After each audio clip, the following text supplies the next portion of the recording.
त्रिवेज मीडियाच्या प्रेक्षकांचं पुन्हा एकदा स्वागत. विनोद हा खरं म्हणजे माणसांमध्ये संवाद आणि स्नेह निर्माण करण्याचा प्रकार.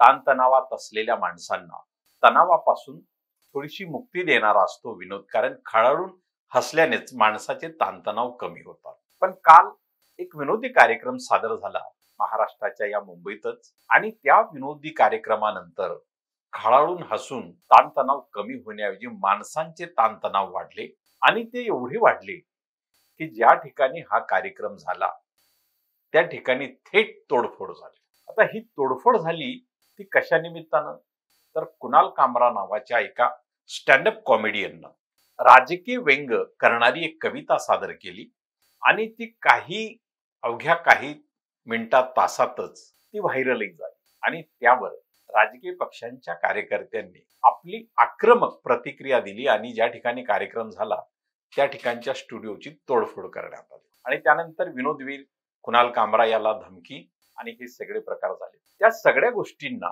प्रचार माध्यमांनी एवढी जागा दिलेली आहे की या सगळ्या गोष्टी आज जर आपण पाहिलं तर किमान अर्धा पेज, पाऊण पेज हे दैनिकांनी भरलेली आहे. म्हणजे एवढं प्रचार प्रसार या घटनेचा होऊनही कामरा यांनी त्यांच्या ट्विटमध्ये प्रसार माध्यमांना उद्देशून म्हटलेलं आहे की तुम्ही या विषयाला ज्या पद्धतीनं प्रसिद्धी देता आहेत ती प्रसिद्धी तुम्ही एक लक्षात ठेवा की जगाच्या पत्रकारितेच्या स्वातंत्र्यामध्ये 159व्या क्रमांकावर भारत आहे याचं तुम्ही भान ठेवा. अर्थात कुणाल कामराच्या या सगळ्या प्रकाराला एवढी मोठी प्रसिद्धी मिळूनही, कुणाल कामरा चर्चेत असूनही कुणाल कामराने थेट आपल्या ट्विटमध्ये हे म्हटलेलं आहे. आता याच्या संदर्भामध्ये जे व्यंग कुणाल कामराने केलं त्या व्यंगाच्या अनुषंगानं राज्याचे एक उपमुख्यमंत्री यांच्या पक्षाचे कार्यकर्त्यांनी त्या ठिकाणी तोडफोड केली असं सांगितलं जातं, आणि त्या संदर्भात गुन्हे नोंदवले गेले. गुन्हे नोंदवल्यानंतर अटक सुटकाही झाल्या.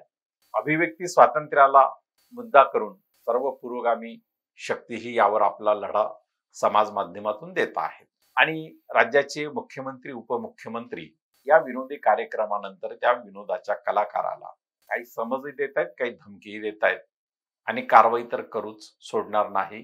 हे ब्रीद आपण कायम ऐकतो, हे पालुपद आपल्या राज्याच्या प्रमुखांकडून आपण नेहमी ऐकतो.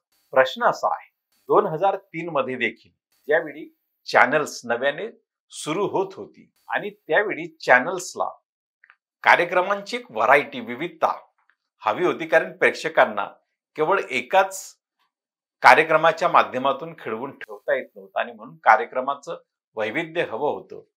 आणि त्यामुळे सुरुवातीला काही मराठी चॅनल जी आली त्याच्यामध्ये विनोदाच्या कार्यक्रमांचीही सुरुवात झाली होती. आणि त्यावेळी अल्फा टीव्ही नावाचं एक मराठी चॅनल होतं, जे मला वाटतं जी टीव्हीशी ते संबंधित असावं. त्यावर घडलंय बिघडलंय नावाचा एक कार्यक्रम सादर व्हायचा, आणि त्या घडलंय बिघडलंय या कार्यक्रमामध्ये त्यावेळेस एक कार्यक्रम त्यामध्ये झाला, आणि त्यामध्ये स्टॅम्प घोटाळा करणारा तेलगी प्रकरणाचा आशय घेऊन काही विडंबन किंवा व्यंग करण्यात आले. आणि ते विडंबन किंवा व्यंग हे तत्कालीन उपमुख्यमंत्री असलेले आणि राष्ट्रवादी काँग्रेसचे सदस्य आणि त्याच कोट्यातून मंत्री असलेले छगन भुजबळ यांच्या विषयी ते व्यंग आहे, आणि यांच्यावरती टीका आहे अशी चर्चा झाली. आणि ही चर्चा होते न होते तोच काही तासात अल्फा मराठीच्या त्या स्टुडिओवर असाच तोडफोड करणारा हल्ला झाला. आणि त्या तोडफोड करणाऱ्या हल्ल्या संदर्भात प्रसार माध्यमांनी त्याही वेळा जी चर्चा केली अभिव्यक्ती स्वातंत्र्याला घेऊन, आणि त्या अभिव्यक्ती स्वातंत्र्याच्या चर्चेनंतर ज्या दिवशी तो हल्ला झाला त्या दिवशी संध्याकाळी 23 डिसेंबर 2003 रोजी राज्याचे उपमुख्यमंत्री असलेले छगन भुजबळ यांना आपल्या पदाचा राजीनामा द्यावा लागला होता. आज 20 ते 21 वर्ष त्या घटनेला झाली. म्हणजे एका राजकीय व्यंग केलेल्या कार्यक्रमानंतर त्यावर झालेला हल्ला, तर राज्याच्या उपमुख्यमंत्र्याला थेट राजीनामा द्यावा लागतो.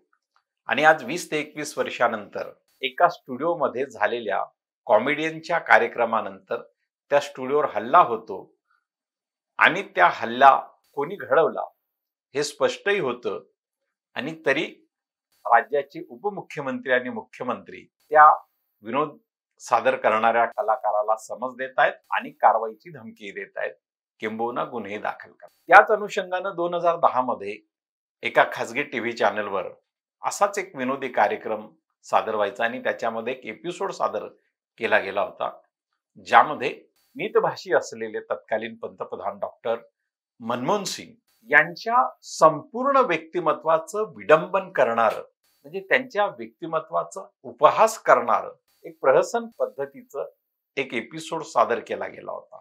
पण तरीही त्यावेळी त्या चॅनलच्या स्टुडिओवर असा काही हल्ला झाला नाही. राजकीय व्यक्तिमत्व जेव्हा एखादी भूमिका बोलून दाखवतात, राज ठाकरे यांनी अवघ्या 2 दिवसापूर्वी बीडच्या एका खोक्याच्या अनुषंगानं आपलं स्टेटमेंट केलं होतं. तो खोक्या काय शोधतात, इथल्या महाराष्ट्राच्या विधिमंडळामध्ये सगळे खोकेच जमा झालेले, अशा प्रकारचं त्यांनी वक्तव्य केलं. तर यातलं कुठलं गंभीर आहे आणि कुठलं विनोदी आहे हे ठरवायचं ज्याच्या त्याच्या परीनं आहे. परंतु मुद्दा आहे की 2003 मध्ये झालेल्या एका विनोदी कार्यक्रमानंतर, त्या प्रसंगानंतर तोडफोड झाली आणि त्याचा सरळ नैतिक जबाबदारीला स्वीकारून तत्कालीन राज्याचे उपमुख्यमंत्री छगनराव भुजबळ यांनी 23 डिसेंबर 2003 ला आपल्या पदाचा राजीनामा दिला होता. मनमोहन सिंग यांचं तर संपूर्ण व्यक्तिमत्व व्यंगात्मक त्या एपिसोडमध्ये दाखवण्यात आलं होतं, पण तरीही त्यावर कुठलाही आक्षेप झाला नाही, केला गेला नाही. आणि आज ज्या ठिकाणी कार्यक्रम सादर होतो त्याच ठिकाणावर हल्ला होतो आणि त्यानंतर उघडपणे त्या कलाकाराला धमकी दिली जाते आणि थेट राज्याचे उपमुख्यमंत्री, मुख्यमंत्री त्या कलाकाराला कारवाईची धमकी देतात आणि समजही देतात. तर ही राजकारणाची लोकशाहीमध्ये घसरण आहे, उतरंड आहे की उत्थान आहे? आणि ही जर उतरंड असेल तर ती का आहे, आणि जर ती उत्थान असेल तर ते का आहे, आणि याला जबाबदार नेमकं कोण आहे? प्रेक्षक असलेले मतदार की लोकशाहीचं तंत्र न समजलेले लोक की आणखी कोणी? तुम्हाला नक्कीच यावर बोलायची इच्छा आहे, आमच्या कॉमेंट बॉक्समध्ये कळवा. आणि हा व्हिडिओ आवडला तर शेअर करा आणि चॅनल सबस्क्राईब करायला विसरू नका. धन्यवाद.